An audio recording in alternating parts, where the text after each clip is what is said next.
সুপ্রিয় শিক্ষার্থীবৃন্দ, আরো একবার আপনাদের স্বাগত জানাচ্ছি টিউটোরিয়াল স্কুলে। কেমন আছেন আপনারা? নিশ্চয়ই ভালো আছেন। আপনারা ভালো থাকুন, সুন্দর থাকুন, সুস্থ থাকুন, এটা হচ্ছে আমার সবসময় কামনা। আজকে আমি আপনাদের পঠিত একটি গল্প নিয়ে আলোচনা করব। আপনাদের পাঠ্যপুস্তকের অন্তর্ভুক্ত যতগুলো গল্প রয়েছে তার মধ্যে অন্যতম সেরা একটি গল্প। শুধু আপনাদের পাঠ্যপুস্তকেই নয়, বিশ্ব সাহিত্যের যতগুলো সেরা সেরা গল্প রয়েছে, এই সেরা সেরা হাতে গোনা কিছু গল্পের মধ্যে এটি হচ্ছে অন্যতম প্রধান একটি গল্প। কি অনুমান করতে পেরেছেন? হ্যাঁ, আমি নেকলেস গল্পটির কথাই বলছি। নেকলেস এই শব্দটি শোনা মাত্রই নারীরা খুশি হয়। এই শব্দের সাথে সবচেয়ে বেশি পরিচিত নারীরা। নারীরা দুটো জিনিস পেলে সবচেয়ে বেশি খুশি হয়। নাম্বার 1 ফ্লাওয়ার, মানে হচ্ছে ফুল। Number 2 necklace. তবে দুইটা যদি আপনি কম্পেয়ার করেন তাহলে নারী কিন্তু চোখ বন্ধ করে নেকলেস নিয়ে নেবে। তাহলে মানসিকভাবে প্রিপারেশন রাখুন, ভবিষ্যতে দুটোই আপনাদের কাজে দেবে। তো বলছিলাম নেকলেসের কথা। এই নেকলেস যিনি লিখেছেন তার নাম হলো গি-দ-মো-পা-সা। আমি নামটা একটু নোট করে দিচ্ছি। গি-দ-মো-পা-সা।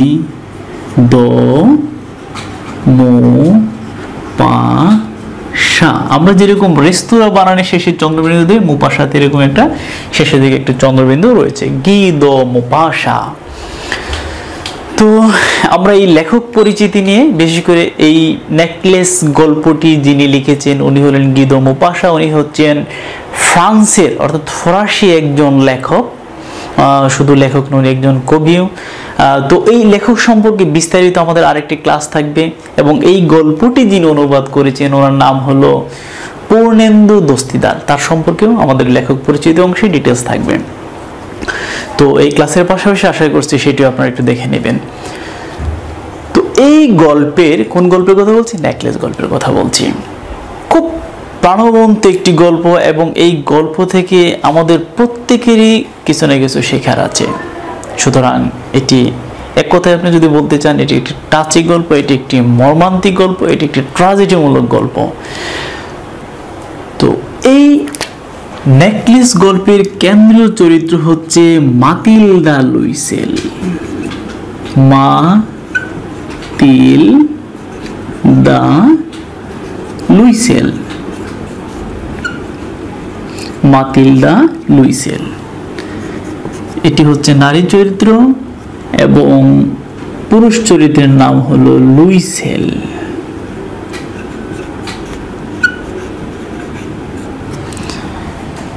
ফ্রান্সে বিশেষ করে নারীদেরকে সম্মানার্থে সম্মান করে তাদেরকে বলে মাদাম। নোট করে রাখুন, মাদাম। এবং পুরুষদেরকে সম্মান করে বলে মসিয়ে। মসিয়ে দুটো খেয়াল করে রাখুন। পুরুষদের সম্মান করে বলে মসিয়ে, নামার আগে তাদের থেকে মসিয়ে, এবং নারীদেরকে সম্মানার্থে সম্বোধন করে বলে, সম্বোধন পদ হিসেবে তারা রাখে কি? মাদাম। তো এই মাতিলদা লুইসেল আপনি যখন পড়বেন গল্পটি, আপনার মাঝে মাঝে কিন্তু কনফ্লিক্ট লেগে যাবে। আসলেই মানে কোনটা নারী কোনটা পুরুষ আসলে একটা বোঝা যায় না। তো খুব মনোযোগ দিয়ে যদি আপনি পড়েন তাহলে কিন্তু আপনি ধরতে পারবেন। একেবারে শেষের দিকে কিন্তু একবারে স্পষ্ট রয়ে গেছে। তো যেটা বলছিলাম মাতিলদা লুইসেলের কথা। মাতিলদা নারী চরিত্র, লুইসেল হচ্ছে পুরুষ চরিত্র। তো মাতিলদার যখন বিয়ে হয়ে গেল, মাতিলদা তখন তার নতুন নামকরণ হলো মাতিলদা লুইসেল। ঠিক আমরা যেরকম দেখি, মনে করুন যে সুফিয়া কামালের ক্ষেত্রে, সুফিয়া কামালের সে ছিল সুফিয়া বেগম। সুফিয়া বেগম থেকে যখন তার বিয়ে হয়ে যায়, অর্থাৎ যখন তার দ্বিতীয় বিয়ে হয়ে গেল কামাল হোসেনের সাথে, তখন তার নামের পরিবর্তন আমরা দেখতে পারি। তখন তার নাম হয়ে গেল সুফিয়া কামাল। একইভাবে আপনি দেখুন যে বেগম রোকেয়া সাখাওয়াত হোসেন, আগে ছিল রোকেয়া বেগম কিংবা রোকাইয়া তার ডাকনাম ছিল। সেই রোকাইয়া কিংবা রোকেয়া বেগম থেকে যখন তার বিয়ে হয়ে গেল, তখন কি হয়ে গেল? তার নামটাও পরিবর্তন হয়ে গেল। তখন তার নাম হয়ে গেল বেগম রোকেয়া সাখাওয়াত হোসেন। ঠিক একই রকম আপনি মনে করুন মাতিলদার যখন বিয়ে হয়ে গেল লুইসেলের সাথে, তখন তার নামটার কি হয়ে গেল, পরিবর্তন হয়ে গেল, তখন তার নাম হয়ে গেল মাতিলদা লুইসেল। তো বলছিলাম মাদাম এবং মসিয়ের কথা। আমরা যেরকম মানে বলে থাকি, ব্যবহার করে থাকি, মনে করুন আমরা কাউকে সম্বোধন করতেছি, সম্মানার্থে জনাব কিংবা জনাবা। একই রকম আপনি ধরে নিন যে ফ্রান্সে এরকমই শব্দ তারা ব্যবহার করছে, পুরুষদের ক্ষেত্রে করছে মসি এবং নারীদের ক্ষেত্রে করছে মাদাম, যেরকম আমরা ব্যবহার করি জনাব এবং জনাবা। মাদাম লুইসেলের জন্ম হচ্ছে একটি কেরানি পরিবারে। আপনি নোট করে রাখুন, কেরানি পরিবারে জন্ম। আমরা একই সাথে গল্পে গল্পে গল্প শেষ করব এবং একই সাথে গল্পের যতগুলো তথ্য এবং উপাত্ত আছে সবগুলো আমি আপনাদের নোট করে দেওয়ার চেষ্টা করব। তো আশা করছি সাথেই থাকবেন যতক্ষণ আমাদের ক্লাসটি শেষ হচ্ছে। এই কেরানি পরিবারে জন্ম হওয়ার কারণে মাদাম লুইসেল মানসিকভাবে সবসময় সে অস্বস্তিতে ভুগত। ব্যক্তিগতভাবে সে ছিল খুবই সুন্দরী একজন তরুণী। তার ধারণা ছিল যে এরকম সুন্দরী তরুণীদের, এরকম সুন্দরী মেয়েদের সম্ভ্রান্ত বংশে জন্মগ্রহণ করা উচিত। তার জন্ম কেরানি পরিবারে হওয়ায় তার সবসময় কি থাকতো, তার মনোক্ষুণ্ণ থাকতো। তো তার বিয়ে ভালো ঘর থেকে আসলো না, তার বিয়েও হয়ে গেল কোন একজন কেরানির সাথে। খেয়াল করে দেখুন, সে কেরানি এবং তার বিয়েও হয়ে গেল কোন একজন কেরানির সাথে। নাম কি? লুইসেল। সে কোথায় চাকরি করত? সে শিক্ষা পরিষদ অফিসে চাকরি করত। নোট করে রাখুন, শিক্ষা পরিষদ অফিসে। যেহেতু টেক্সট বুকে অফিস লিখেছে, আমি অফিস লিখলাম। অফিস মানে হচ্ছে অফিস। শিক্ষা পরিষদ অফিসে সে কি করত? কেরানি চাকরি করত। তো এই মাতিলদা যে বাসায় থাকতেন, অর্থাৎ লুইসেলের সাথে যে বাসাটি থাকতেন, সেই বাসাটির দেয়াল থেকে শুরু করে সেই বাসাটির আসবাব কোনো কিছু তার পছন্দ নিয়ে ছিল না। ইভেন টি টেবিল ক্লথটাও তার পছন্দ নিয়ে ছিল না। সবচেয়ে তার খারাপ লাগতো এই ঘরটি যিনি তৈরি করেছিলেন তার নাম হচ্ছে ব্রেটন। মনে রাখুন, ব্রেটন। এই ব্রেটনকে দেখা মাত্র তার শরীরে জ্বালা দিত। কেন জ্বালা দিত? তার কারণ হচ্ছে তার চিন্তা ভাবনা ছিল তার ঘরটা এমন থাকবে যেখানে প্রাচ্যের চিত্র শোভিত কি থাকবে, কারুকাজ থাকবে প্রতিটা ওয়ালে ওয়ালে। কি থাকবে? উচ্চ ব্রোঞ্জের কি থাকবে, মানে শিল্প সুষমা থাকবে তার ঘরের বিভিন্ন কোনায় কোনায়। এবং তার সম্পূর্ণ ঘরটা থাকবে কি আলোক রঞ্জিত একটি ঘর থাকবে। এবং সে এটাও চিন্তা ভাবনা করে তার এমন কিছু চেয়ার থাকবে, সে মানে কেদারাগুলোতে সে বা চেয়ারগুলোতে সে তুলে কি করবে, সে আরাম করবে। এবং তার একটি বিরাট একটা বৈঠকখানা থাকবে।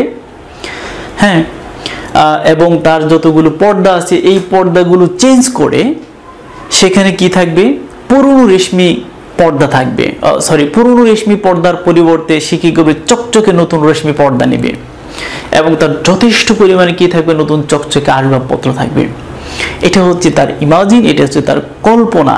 এবং সে এইটাও চিন্তা ভাবনা করছে যে তার মতো একজন সুন্দরী নারী, তার এমন আর একটা কক্ষ, আসবাবপত্রকে এমন একটা কক্ষ থাকুক যে কক্ষে কি করবে, সমস্ত পুরুষরা, অর্থাৎ মানে যে পুরুষগুলো মানে যে সমস্ত নারীরা পুরুষদের আকর্ষণ করে, এইরকম নারী হয়ে সে কি করবে, বিকেল বেলা এইরকম সুরভিত একটা কক্ষে সে ঢুকবে এবং সমস্ত পুরুষরা তার দিকে মানে আকর্ষণীয় চোখে তার দিকে তাকাবে। এটা মনে হতেই তার ভেতরে কি হয়, প্রাউড ফিল কাজ করে, এক ধরনের গর্ব অনুভব করে সে। তো আবারও তখন তার এই মানে সুখটা, এই হাসিটা, এই কল্পনাটা ম্লান হয়ে যায় যখন সে তাকায় তার 3 দিন ধরে ব্যবহৃত যে টেবিল ক্লথটা ছিল এই পুরনো জীর্ণ শীর্ণ যে টেবিল ক্লথটা ছিল, এই টেবিল ক্লথটার দিকে যখনই সে তাকালো তখন তার সমস্ত মানে আবেগগুলো কি হয়ে গেল, অনেকটা ম্লান হয়ে গেল। যেরকম কিসমিস চুপসে যায় সেরকমই তার আবেগটা যেন অনেকটা ম্লান হয়ে গেল। একদিন সান্ধ্যভোজের সময় কি করলো তার হাজব্যান্ড অর্থাৎ তার স্বামীর নাম কি বলেছে, লুইসেল। তার স্বামী যখন অফিস থেকে আসলো, তার অফিসটা আপনাদের মনে আছে, ওই যে শিক্ষা পরিষদ অফিসে সে ক্লার্কের কাজ করতো, কেরানির কাজ করতো। সেই অফিস থেকে সে সন্ধ্যার সময় ফিরে সে কি করলো, সান্ধ্যভোজে মানে দুজনে বসলো পাশাপাশি। তো দুজনে বসে পাশাপাশি বসে হালকা হালকা লাইট জ্বলতেছিল এবং লাইটটি সেই মাতিলদার ফেসের উপর পড়তেছিল। তখন তাকে এত সুন্দর লাগছিল যে এই সুন্দরের বর্ণনা করি মানে নিজে নিজে সে খুব কৃতজ্ঞতা অনুভব করলো, কে, লুইসেলে, যে তার মতো এরকম ভালো একটি মানে সুন্দর অনন্য রূপবতী একজন মেয়েকে সে বিয়ে করতে পেরেছে এবং তাকে সে পাশে পাচ্ছে। সে সরুয়ার পাত্রটি তার দিকে এগিয়ে দিতে দিতে বলল, ওহ কি ভালো মানুষ, এর চেয়ে ভালো কিছু আমি চাই না। কি বলছে, ও কি ভালো মানুষ, এর চেয়ে ভালো কিছু আমি চাই না। অর্থাৎ তোমার মতো একজন মেয়েকে আমি পেয়েছি, পৃথিবীতে আমার আর কোনো কিছু চাওয়ার নেই। লুইসেলের জন্য মাতিলদা পারফেক্ট হলেও মাতিলদার জন্য কিন্তু লুইসেল পারফেক্ট নয়, এমনটি ভেবেছিল কে, মাতিলদা। তার মনে মনে ছিল তার উচিত ছিল সম্ভ্রান্ত কোনো বংশে তার বিয়ে হওয়া, কিংবা তার জন্ম হওয়া উচিত ছিল কি সম্ভ্রান্ত বংশীয় কোনো পরিবারে তার জন্ম নেওয়া। ওই যে আমরা বলে থাকি যে সমস্ত গরিব ঘরে যখন কোনো ছেলে ফুটফুটে হয় কিংবা খুব ফর্সা হয় তখন আমরা কিন্তু বলি রাজপুত্রের জন্ম হয়েছে, কিংবা যদি মেয়ে হয় তখন কিন্তু আমরা বলে থাকি যে রাজকন্যার জন্ম হয়েছে। এরকমই আর কি, যেন গোবরে পদ্ম ফুল। মাতিলদা কি করেছিল, এরকমই একটি গরিব ঘরে জন্ম নিয়েছিল, কিন্তু তার মনে কি ছিল, উচ্চাভিলাষ ছিল। এই উচ্চাভিলাষী স্বপ্নের কারণে তাকে কিন্তু শেষ পর্যন্ত বিরাট একটি বেগ পেতে হয়েছিল, তাকে জীবনের মূল্যবান সময় কিন্তু কি করতে হয়েছিল, বিসর্জন দিতে হয়েছিল। তো বলছিলাম লুইসেল যখন তাকে প্রশংসা করলো, এই প্রশংসাটা কিন্তু মাতিলদার ভালো লাগেনি। সে তখন আরো ইমাজিন করতে লাগলো, এমন ইমাজিন করতে লাগলো তার মানে যে রৌপ্য পত্রাদির কথা, অর্থাৎ তখন তার মনে মনে সে কল্পনা করতে লাগলো তার সামনে এমন একটা কি থাকবে, মায়াময় বনভূমি থাকবে, যেখানে বিরল পাখিরা কি করবে, ডাকাডাকি করবে। তারপরে তার কি থাকবে, যে ঘরের যে ওয়ালগুলো রয়েছে সেই ওয়ালগুলোতে চিত্র শোভিত থাকবে, বিভিন্ন ধরনের চিত্রে কি থাকবে, ভরপুর থাকবে। এরকম কিছু সে কি করতেছে, কল্পনা করতেছে। এগুলো কিন্তু তার নেই, ফলে আবার তার মন খারাপ হয়ে গেল। তার আর কি নেই, তার ভালো ফ্রক নেই। তখন মাতিলদার মনে পড়ে গেল অন্যরকম এক কথা, যেখানে থাকবে তার রৌপ্য পাত্রাদি, যেখানে থাকবে মায়াময় বনভূমি, যেখানে থাকবে বিরল পাখির চিত্রশোভিত পর্দা, যেখানে থাকবে গোলাপি রঙের মোহিত মানে গোলাপি রঙের কি রুই মাছের সেখানে টুকরো থাকবে, সেখানে মুরগির পাখনা থাকবে, এবং সে মুরগির পাখনা খেতে খেতে সিংহ মানবীর মতো তার মুখে কি থাকবে, হাসি থাকবে। হাসিতে কি শুনবে সে, প্রলয় লীলার কাহিনী সে শুনবে। এরকম সে মনে করতেছিল, কিন্তু হঠাৎই তার মনটা খারাপ হয়ে যেত। কারণ কি, কারণ হচ্ছে তার ভালো গহনা নেই। ওই যে বললাম তার ভিতরে উচ্চাভিলাষের স্বপ্ন ছিল, তার জন্ম হয়েছিল একটা দারিদ্র পরিবারে। ওই যে আমরা যেরকম গরিবের ঘরে জন্ম নিলে আমরা বলে থাকি, সে যদি ফুটফুটে ছেলে হয়, খুব মানে ফর্সা ছেলে হয়, আমরা বলি রাজপুত্রের জন্ম হয়েছে। আবার যদি মেয়ে জন্ম নেয় তখন কিন্তু আমরা বলে থাকি যে কি রাজকন্যার জন্ম হয়েছে। এই মাতিলদার জন্ম এরকম একটা গরিব পরিবারে, কিন্তু এই গরিব পরিবারে হওয়ায় তার মন কিন্তু গরিবানা ছিল না। তার মনের মধ্যে সবসময় উচ্চাবিলাসী ভাব কিন্তু সবসময় বজায় থাকতো, যে কারণে একবারে জীবনের শেষ দিকে কিন্তু কি করতে হয়েছিল, তাকে বেশ বড় মানে কি বেগ পেতে হয়েছিল। তার জীবনের অর্ধেক কিন্তু কি করতে হয়েছিল, একেবারেই মানে বিসর্জন দিতে হয়েছিল। তো যাই হোক, তো যেটা বলতেছিলাম, তার প্রায় সময় তার মন খারাপ হয়ে যেত, তার ভালো কি নেই, ফ্রক নেই। অর্থাৎ তার ভালো জামা নেই, তার মানে জড়োয়া গহনা নেই। সে তার ওই যে কনভেন্ট, অর্থাৎ তার সে স্কুলে যখন পড়তো, ওই তার কনভেন্টের ধনী বান্ধবী ছিল। কনভেন্ট মানে হচ্ছে ওই যে হিন্দু মিশনারি কর্তৃক ওই যে নারীদের জন্য যে স্কুলগুলো ছিল বাবাসিক, সেগুলোকে বলা হতো কনভেন্ট। সেই কনভেন্টে মানে পড়ার সময় তার যে ধনী বান্ধবীগুলো ছিল, তার এক বান্ধবী ছিল, এই বান্ধবীর সাথে কিন্তু সে ইচ্ছা করে সে মিশতো না, কারণ তার যে পোশাকগুলো ছিল, তার যে পরিপাটিগুলো ছিল, এই সব কিছু দেখে তার নিজের মনের মধ্যে ইতস্তত লাগতো। এটাও কিন্তু আসলে প্রকৃতপক্ষে তারই ইতস্তত লাগতো, তার কথাটা সে অন্যের লাগতো কিনা এটা সে চিন্তা করে না, তার যে লাগে, যে সে মনে করতেছে তার সামনে আমি যাওয়ার যোগ্য নই, বা আমার এই পোশাক পরিচ্ছদ নিয়ে তার সামনে যাওয়া যায় না। তো যাই হোক, এরকম সে সবসময় চিন্তা ভাবনা করতো। তো এবং মাঝে মাঝে সে কান্না করতো। তো যাই হোক, একদিন সন্ধ্যাবেলায় কি করলো, তার স্বামী লুইসেল একটি খাম নিয়ে এলো। খাম নিয়ে এসে খুব সারপ্রাইজ দেওয়ার মতো করে মাতিলদাকে বলছে, এই যে তোমার জন্য এক জিনিস নিয়ে এসেছি। আপনি একটু নোট করে রাখুন, আপনাদের অনুধাবনমূলক প্রশ্নে কিংবা উচ্চতামূলক প্রয়োগমূলক প্রশ্নে কিংবা উচ্চতর দক্ষতামূলক প্রশ্নে আপনারা কিন্তু এই কোটেশনগুলো আপনারা কিন্তু ব্যবহার করতে পারেন। কি বলছি, মানে একটা খাম নিয়ে এসে মাতিলদাকে বলছে, অর্থাৎ লুইসেল তার স্ত্রীকে বলছে, এই যে তোমার জন্য এক জিনিস নিয়ে এসেছি। যখন জিনিসের কথা বলছে তখন কিন্তু মাতিলদা খুব সারপ্রাইজড হয়ে গেছে, খুব বিস্মিত হয়ে গেছে, তার ভেতরে একটা আকর্ষণবোধ কাজ করেছে, একটা কৌতূহল কাজ করেছে, কি জিনিস। তখন সে একটি চিঠি তার হাতে দিল, এবং চিঠিটা সে খুব মানে কৌতূহল নিয়ে চিঠিটা সে খুলে ফেলল।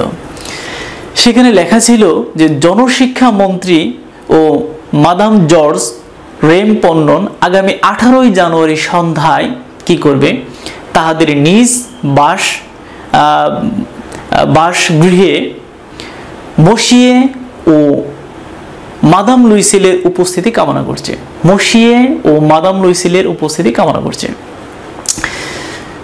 তো আবার একটু খেয়াল করে দেখুন কি বলছে এখানে, দুইটা নোট করে নিন। জনশিক্ষা মন্ত্রী এবং তার স্ত্রীর নাম হচ্ছে মাদাম জর্জ রেমপন্ডন। মাদাম জর্জ রেমপন্ডন দুইটা নোট করে রাখলেন, এবং সেখানে একটা তারিখের উল্লেখ আছে, সেটা হচ্ছে কত তারিখ, 18 জানুয়ারি। এটা নোট করে রাখুন, 18 জানুয়ারি। 18 জানুয়ারি কি করছে, লুইসেল এবং তার স্ত্রীকে নিমন্ত্রণ করেছে যাতে 18 জানুয়ারি তারা মন্ত্রীর সেই অনুষ্ঠানে উপস্থিত থাকে, অর্থাৎ সপরিবারে উপস্থিত থাকে। এটি হচ্ছে এমন একটি অনুষ্ঠান যেখানে বল নৃত্য হয়। ইউরোপিয়ান বিভিন্ন বিশেষ করে পার্টিগুলোতে এরকম বল নৃত্যের কি রয়েছে, রেওয়াজ রয়েছে। ওই জনশিক্ষা মন্ত্রীর সেই বাড়িগৃহে অর্থাৎ 18 জানুয়ারি সেদিনে কিন্তু এই বল নৃত্যের আয়োজন করা হয়েছে। সেখানে সরকারি বিভিন্ন পর্যায়ের কি থাকবে, কর্মকর্তা কর্মচারীবৃন্দ উপস্থিত থাকবে। তো এই চিঠিগুলো কিন্তু সবাইকে দেয়নি, বেছে বেছে দিয়েছে। এটা বলছিল কে, এটা বলছিল তার স্বামী অর্থাৎ লুইসেল বলছিল। কাকে খুশি করার জন্য, মাতিলদাকে খুশি করার জন্য, যেটা কিন্তু এটা কিন্তু সবাই পাইনি, এটা কিন্তু মানে বেছে বেছে দেওয়া হয়েছে। সুতরাং আমি এটা পেতে কিন্তু আমার কষ্ট হয়েছে। তো মাতিলদার কিন্তু চিঠিটি পড়ে আরো মন খারাপ হয়ে গেল। মানে কেন মন খারাপ হয়ে গেল, চিঠি দেখে খুশি হওয়ার কথা, হঠাৎ তার এমন মন খারাপ হয়ে গেল দেখে লুইসেল তাকে জিজ্ঞেস করলো, মানে তোমার মন খারাপ মানে কেন? তখন মাতিলদা বলল যে এখানে নিয়ে তুমি আমায় কি করতে বলো, এই চিঠিখানা নিয়ে আমায় তুমি কি করতে বলো। এই কথার মধ্যে কিন্তু অভিমান, এই কথার মধ্যে কিন্তু রাগ মেশানো, যে এই চিঠিখানা নিয়ে আমাকে তুমি কি করতে বলো। কাকে বলছে? লুইসেলকে বলছে। মানে সে তখন বলতেছে কেন, মানে তোমার মন খারাপ হইলো কেন, এটা দেখে তোমার খুশি হওয়ার কথা, এটা তো একটা নিমন্ত্রণ পত্র। তখন বলল যে আমার তো ভালো গয়না নেই, আমার তো ভালো জামা নেই, আমি কি পরে ওই অনুষ্ঠানে যাব? এত সুন্দর একটা জাঁকজমকপূর্ণ মন্ত্রীর অনুষ্ঠান, সেখানে আমার তো যাওয়ার মতো কোনো পোশাক আশাক নেই। তখন হঠাৎ করে লুইসেল বলল, কেন আমরা ওই থিয়েটারে যাবার সময় যে পোশাকটা পরতাম, যে সুন্দর চকচকে পোশাকটা পরতাম, সেটা পরে নেওয়া যাবে? এই কথা শোনার পর আরো সে ফুপিভাবে কান্না শুরু করে দিল। এই পোশাক নিয়ে আসলে যাওয়া যায় না। তো সে বুঝতে পারলো না কে লুইসেল, হঠাৎ করে সে কেন ফুপিভাবে কান্না করতেছে। সে বলল যে কি হলো তোমার, তুমি খুলে বলো তোমার কি হয়েছে। সে তখন বলল যে সত্যিকার অর্থে ওখানে সরকারি বিভিন্ন পর্যায়ের কি আসবে, নেতৃবৃন্দরা আসবে, কর্মকর্তা কর্মচারীরা আসবে, সেখানে আমি যাব, আমার কোনো গহনা নেই, প্রত্যেকের গহনা থাকবে, আমার ভালো পোশাক নেই, সুতরাং আমার পোশাক ভালো গয়না না থাকলে আমি সেখানে যেতে পারি না। তো লুইসেল ছিল মাতিল্দার থেকে 5 বছরের বড়। একটু নোট করে রাখুন, কত বছরের বড়? 5 বছরের বড়। 5 বছরের বড় কে? লুইসেল। তো লুইসেলকে তখন তার স্ত্রী এই ফুপি কান্না করে তখন সে বলল যে এই কার্ডখানা, এই চিঠিখানা তোমার যদি সহকর্মীর স্ত্রী থাকে, সুন্দরী কোনো স্ত্রী থাকে, তাকে তুমি দাও, তাহলে সে কি করতে পারে, সে তখন সেখানে যেতে পারবে, কারণ আমার তো কোনো কি নেই, ভালো পোশাক নেই। তো লুইসেল চিন্তায় পড়ে গেল। তখন সে চিন্তা করলো যে একটা ভালো পোশাক কিনতে কত টাকা লাগতে পারে। এই সময় মাতিল্দা একটু চিন্তা ভাবনা করলো, যদি বেশি দাম বলে তার জামাই কিন্তু একবার পুরোটাই ক্যান্সেল করে দেবে, কারণ তার জামাই বা হাজবেন্ডের বা তার স্বামীর এরকম কোনো কি নেই, সাধ্য নেই, স্বাদ থাকলেও সাধ্য নেই। ফলে সে একটু চিন্তা ভাবনা করে বললো যে ভালো একটি পোশাক কিনতে 400 ফ্রার মতো লাগতে পারে। নোট করে রাখুন, কত ফ্রার কথা বলছে? 400 ফ্রা। ফ্রান্সের মুদ্রা নামকে বলা হয় ফ্রা। 400 ফ্রা কিসের জন্য? পোশাক বাবদ 400 ফ্রা। লুইসেল তখন চিন্তা ভাবনা করলো যে গত রবিবারে তার যে বন্ধুরা এসেছিল, পাখি শিকার করতে যাওয়ার জন্য সব বন্ধুরা মিলে তারা একটা প্ল্যান করেছিল, তারা ভরত পাখি শিকার করবে।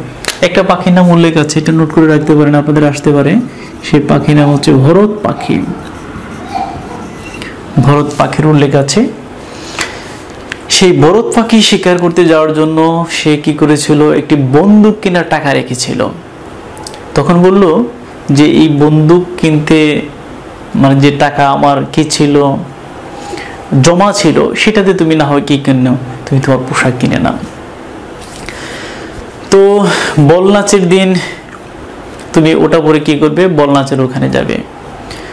তো যতই দিন কাছে আসতে থাকে ততই কি হতে থাকে, তাকে আরো বেশি উদাসী মনে হয়, তাকে আরো বেশি বিচক্ষণ দেখাচ্ছে, তাকে আরো বেশি মনমরা দেখাচ্ছে। তো তখন সে বলল, লুইসেল বলল যে তোমার হয়েছে কি, এটা একটু আপনি কোটেশনগুলো এগুলো আপনার কাজে লাগাবেন, যে তোমার হয়েছে কি, এই কয়দিন থেকে তোমার কাজকর্মগুলো বেশ অদ্ভুত মনে হচ্ছে, কাজকর্ম তোমার বিষয়টা কি, আমাকে একটু খুলে বলো। সে তখন একবার স্পষ্ট ভাষায় বলল যে আমার কি নেই, আমার কোনো মণিমুক্তা নেই, আমার কোনো দামি হার নেই। একটু আগে খেয়াল করে দেখুন, তার কিন্তু মোটামুটি পোশাকটা সলভ হয়ে গেছে। 400 ফ্রার বিনিময়ে সে বন্দুক কেনার টাকাটা সে বিসর্জন দিয়ে সে কিন্তু তার স্ত্রীকে পোশাক কেনার টাকা করে দিল। তো এরপর সে কি বলতেছে, আমার মণিমুক্তা বা দামি হার বা দামি পাথরের হার কেনার কি নেই, আমার দামি পাথরের হার নেই বা মণিমুক্তার কোনো হার নেই, আমার কোনো নেকলেস নেই। তার স্বামী ছিল আসলে একটু কি রোমান্টিক টাইপের হোক আর একটু সরল টাইপের হোক, সে তখন বলতেছে তুমি কিছু টাকা দিয়ে তুমি কিছু ফুল কিনে নাও, সত্যিকার ফুল, এবং তুমি যে সুন্দর, তোমার খোপাতে সেই ফুলগুলো পড়লে তোমাকে আরো বেশি কি লাগবে, সুন্দর লাগবে। এই কথা শুনে তখন মাতিল্দা আরো বেশি একটু কি হলো, মানে মনক্ষুণ্ণ হয়ে গেল যে এইরকম একটা পরিবেশে আমি নিশ্চয়ই ফুল নিয়ে যেতে পারি না, যেহেতু এটা খেলার মানে খেলো কোনো অনুষ্ঠান নয়, এটি মন্ত্রীর একটা অনুষ্ঠান, সুতরাং সেখানে দামি দামি মানুষ থাকবে আর সেখানে আমি এরকম মানে গহনা ছাড়া আমি যেতে পারি না। তো হঠাৎ করে তখন তার স্বামীর মনে হলো, এই তোমার তো একজন বান্ধবী আছে, খুব মানে কি অভিজাত ফ্যামিলির একজন বান্ধবী, কি জানি নাম, হ্যাঁ মাদাম ফরেস্টিয়ার, নামটা নোট করে রাখুন, মাদাম ফরেস্টিয়ার। তার ডাক নাম হলো জেনি, এটার সাথে সাথে নোট করে রাখুন। তার ডাক নাম কি? তার ডাক নাম হলো জেনি। বললো তুমি তো মাদাম ফরেস্টের কাছ থেকে তুমি কি নিতে পারো?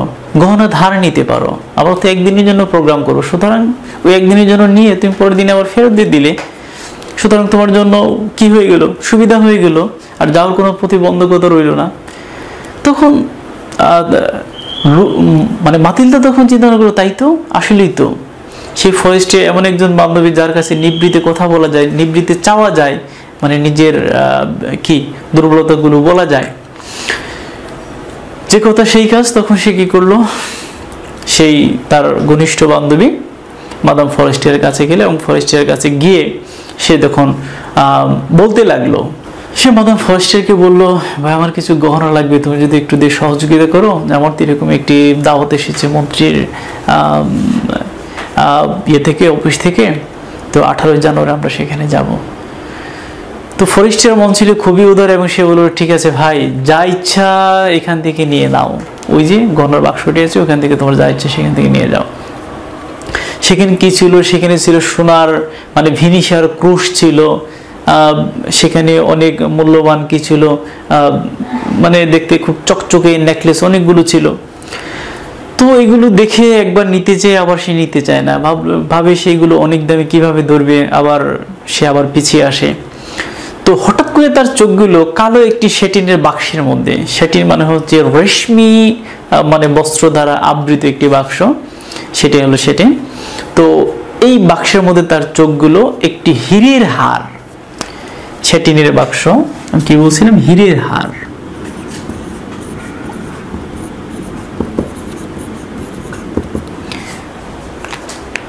হীরের হার। তো এই হীরের হারের দিকে চোখ যেতেই সে কিন্তু আর মানে পিছনে ফিরে আসতে পারলো না। সে তখন এটা পাওয়ার আকর্ষণের যে লোভ, সেটাকে সে কি করতে পারলো না, দমন করতে পারলো না, এবং সেটার কাছে গেল এবং এটা সে হাতে নিল। তো এটা হাতে নিয়ে সে তখন তার বান্ধবী ফরেস্টিয়ারকে বলতেছে, খুব ক্লোজ বান্ধবী, যে তুমি এখানে আমায় ধার দেবে, শুধু এটা নোট করে রাখুন। কি বলছে? তুমি এইখানা আমায় ধার দেবে, শুধু এটা। তো বলতেছে কোনো সমস্যা নেই, তুমি নিয়ে যাও, তুমি আমার এমন বান্ধবী, যেটা তুমি চেয়েছো আর আমি না করবে এমন হতে পারে না, তুমি নিয়ে যাও। তখন লুইসেল খুবই খুশি হলো, তার বান্ধবীর উপর প্লিজড হলো এবং সে হারটি নিয়ে এলো। তো দেখতে দেখতে বল নাচের দিন চলে এলো, সেই 18 জানুয়ারি। তো সেখানে এমন মানে সেজে গুজে গেছে, এমন তার মানে এমনিতেই সুন্দরী, তারপরে যে দামি পোশাক সে কিনেছে এবং সাজুগুজু করেছে, তার উপরে মানে হীরের হার সে গলায় পরেছে, সবকিছু মিলিয়ে এমন সুন্দরী হয়েছে যে সমস্ত অর্থাৎ মন্ত্রীর যে গৃহের যত আমন্ত্রিত অতিথি ছিল, সকল আমন্ত্রিত অতিথিরা, বিশেষ করে পুরুষরা তার দিকে তখন মানে তাকানো শুরু করে দিল একের পর এক, মানে তাকে পুরুষদের জন্য আর চোখে ফিরাতে চায় না, মানে ফিরতে চায় না, এরকম একটা অবস্থা। স্বয়ং মন্ত্রীও কি করলো, মানে তার দিকে বারবার তাকাতে লাগলো এবং তার সাথে কথা বলতে চাইলো। এবং সেখানে একটি নৃত্য হতো, সে নৃত্যর নাম হলো ওয়াল্ট্রোজ নৃত্য, নোট করে রাখুন, ওয়াল্ট্রোজ নৃত্য।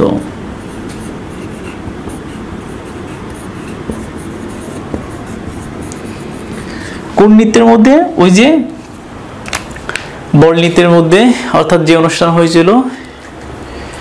বল নৃত্যটা হচ্ছে ইউরোপে বিভিন্ন দেশে এই মানে নৃত্যটা হয়, বল নৃত্য। এই বল নৃত্যের মধ্যে ওয়াল্ট্রোজ নৃত্যটাও মানে এক ধরনের নৃত্য। তখন যে পুরুষরা ছিল, বিশেষ করে সম্ভ্রান্ত বংশীয় পুরুষরা ছিল, উচ্চ মানে কর্মচারী যেগুলো ছিল, কর্মকর্তা যারা ছিল, তারা কি করলো এই নাচের পাশাপাশি মানে তার সাথে কি পরিচিত হওয়ার জন্য তারা চেষ্টা করলো। তো এইভাবে মোটামুটি সে খুব কিন্তু প্রাউড ফিল করতে লাগলো যে সম্পূর্ণ অনুষ্ঠানে যতগুলো পুরুষ ছিল এবং নারী ছিল, সব নারী এবং পুরুষ তার দিকে বারবার তাকাচ্ছে। এই নিয়ে তার গর্বের যেন শেষ ছিল না। মোটামুটি ওই দিনটা তার জন্য ছিল মানে one of the most important day, মানে তার জন্য ছিল এটা। তো এভাবে আনন্দের মধ্য দিয়ে মোটামুটি প্রায় রাতের শেষ প্রহরে সেগুলো, তো ফিরতে হবে, ফেরার পালা। এর মধ্যে দেখা গেল তার স্বামী মোটামুটি ওইখানে যারা সবাই ছিল সবাই মোটামুটি কি তারা বোতকা টোতকা খেত, মদ টদ খেত, মোটামুটি অনেকটা মাতাল অবস্থায়। তার স্বামী যেখানে ছিল সেখানে আরো 3 জন মহিলা খুব মাতাল অবস্থায়, মানে তারা কি করতেছিল, অর্ধ ঘুমন্ত অবস্থায় ছিল, কথা বলতেছিল। তো 4টার দিকে তারা ফেরার চেষ্টা করলো, ভোর 4টা। কয়টা? ভোর 4টা, একটু নোট করে রাখুন, ভোর 4টা। ভোর 4টায় তারা ফেরার চেষ্টা করলো। তো ভোর 4টায় তারা বাড়ি ফিরবে। তো মোটামুটি অনেক শীত, এমনিতেই আপনারা জানেন যে বিশেষ করে ফ্রান্সে মোটামুটি শীত প্রধান দেশই, তো অনেক শীত পড়েছিল। সে তারা যে সাথে করে যে চাদরটা নিয়ে গিয়েছিল, সেই চাদরটা সে কি করতেছিল, যখন বের হয়ে আসবে তখন কিন্তু চাদরটা গায়ে পড়তেছিল না, কিংবা গায়ে মানে পড়তে চাইল না। এই এত মানুষের সামনে, এত নামি দামি মানুষের সামনে তার কাছে মনে হলো যে সে যে চাদরটি নিয়েছে সেটা হচ্ছে কম দামি চাদর। ফলে সিঁড়ি থেকে নামতে নামতে সে কি করলো, মোটামুটি আংশিক সে ডেকে রাখলো, যাতে তার সম্পূর্ণ যেই দেখে যাতে তার চেহারাটা সুন্দর দেখা যায়, সে আংশিক পড়লো। তাতে করে শীত কিন্তু তার পুরো বডিতেই লাগতে লাগলো। তো এই অবস্থায় যখন সে মোটামুটি নিচে নেমে এলো তখন দেখলো যে কোনো গাড়ি ঘোড়া নেই। এদিকে তার পেছনে পেছনে তার হাজবেন্ড বললো, তুমি দাঁড়াও, আমি গাড়ি ডেকে দিচ্ছি। সে বললো, না, গাড়ি লাগবে না। তো এমন অবস্থায় তার হাজবেন্ড বললো, না, তোমার তো ঠান্ডা লেগে যেতে পারে, আমি একটা গাড়ি করে ব্যবস্থা করতে। না, সে শুনলো না, সে পেছনে পেছনে চলে আসলো, সিঁড়ি বেগে নিচে এলো, কোনো গাড়ি নেই। তখন তারা হাঁটতে শুরু করলো। হাঁটতে হাঁটতে তারা অনেক দূরে চলে আসলো। সেখানে হলো সিন নদী, খুব বিখ্যাত একটি নদী ফ্রান্সের, সিন নদী। এই নদীর পাড় দিয়ে তখন তারা হাঁটতে ছিল। তো হাঁটতে হাঁটতে হঠাৎ করে তারা মানে নিশাচর এক ধরনের কি বলা হয়, এক ধরনের গাড়ি, মানে খুব গভীর রাতে যারা কি করে টিপ নেয়, এরকম দুষ্ট প্রকৃতির লোকেরা মানে এই গাড়িগুলো সাধারণত চালায়। তো অনিচ্ছা সত্ত্বেও তারা কি করলো, এই গাড়িতে চড়লো এবং কি করলো, এই গাড়ি যোগে তারা একেবারে বাসায় পৌঁছে গেল। তো তাদের বাসা ছিল মার্টার স্ট্রিটে। কি বলছি? মার্টার স্ট্রিট, নোট করে রাখুন, মার্টার স্ট্রিট।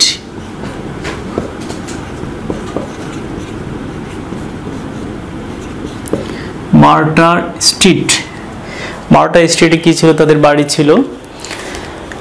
তো বাড়ি পৌঁছেই সে কি করলো, ওই যে মাতিল্লার মনে হলো যে এত পুরুষ তাকে দেখতেছিল, না জেনে আজকে তাকে দেখতে কত রূপসী লেগেছিল। এটা ভাবতেই তার মনে আরেকটু কি হলো, মানে গর্ববোধ, প্রাউডফুলটা তার ভেতরে মানে আরো একটু দোলা দিতে লাগলো। তখন সে আয়নার সামনে নিজেকে একটু দেখলো, একটু নড়েচড়ে দেখতে হঠাৎ তার মনে পড়লো তার গলায় তো কি নেই, সে হার্টে নেই। হার্টে নেই মনে হতেই তার কিন্তু মনের ভিতরটা মোচড় দিয়ে উঠছে, হ্যাঁ এটা তো আমার হার না, এটা কোথায় গেল। তখন সে তার মানে সমস্ত জিনিসগুলো খোঁজার চেষ্টা করলো যে কোথাও আমি ফেললাম কিনা।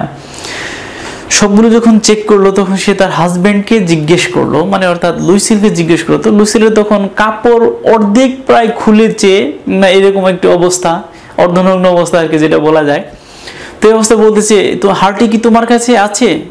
হার্ট তো তার কাছে থাকার কথা না, কারণ হার্ট পড়েছে কে? হার্ট পড়েছে মাতিল্লা, সেই তো সবাইকে দেখিয়েছে। তখন সে মানে অনিচ্ছা সত্ত্বেও তার সবকিছু খোঁজ করলো এবং সেখানে পাওয়া গেল না। তো পাওয়া গেল না, বললো যে ঠিক আছে তুমি কি যেদিক দিকে হেঁটেছো আমরা সেদিক না একটু খোঁজ করে দেখি। হ্যাঁ, তো অনিচ্ছা সত্ত্বেও সে কি করলো, লুইসেল আবার কি করলো, প্যান্ট পরে আবার সে সব জায়গাতে খোঁজার চেষ্টা করলো। তখন হঠাৎ করে মনে হলো, আচ্ছা আমরা যে গাড়িতে এসেছি সেই গাড়িতে কি ফেলে এসেছো? তখন এই কথা মনে হতেই তখন কিন্তু মাতিল্লা বললো, গাড়ির নাম্বার আছে? তারা নাম্বার মনে করার চেষ্টা করলো, আসলে তো এইসব মনে থাকার কথা না। তো এভাবে সে বলল যে গাড়ির নাম্বার তো মনে নেই, তাহলে এক কাজ করি, আমরা যত দূর পর্যন্ত হেঁটে এসেছি আমরা ঠিক ওই জায়গাগুলো আমরা একটু হেঁটে হেঁটে দেখি কোথাও পড়ে গেল কিনা। তো হাঁটা শুরু করলো তারা, হাঁটতে হাঁটতে হাঁটতে হাঁটতে মানে তারা বলতে মানে তার স্বামী, এবং সে কি করলো, গাউন পরে, ওই সান্ধ্য গাউন পরে সে কিন্তু বসে রইলো খুব মর্মাহত অবস্থায় বাসায়। কে? লুইসেল, মাদাম লুইসেল, যেটাকে বলবে আমরা মাতিল্ডা আর কি। সে সান্ধ্য গাউন পরে বাসায় রইলো, এবং তার স্বামী লুইসেল কি করলো, সেই সিন নদীর যেখানে তারা মানে হেঁটেছিল দীর্ঘক্ষণ, মানে সেখানে কি করলো, হাঁটতে হাঁটতে হাঁটতে আবার সেখানে খোঁজ করলো, না কোথাও পাওয়া যায়নি। সবগুলো খোঁজে যখন সে ব্যর্থ মনোরথে ফিরে এলো, তখন সকাল 7টা। কটা বাজে? তখন সকাল 7টা।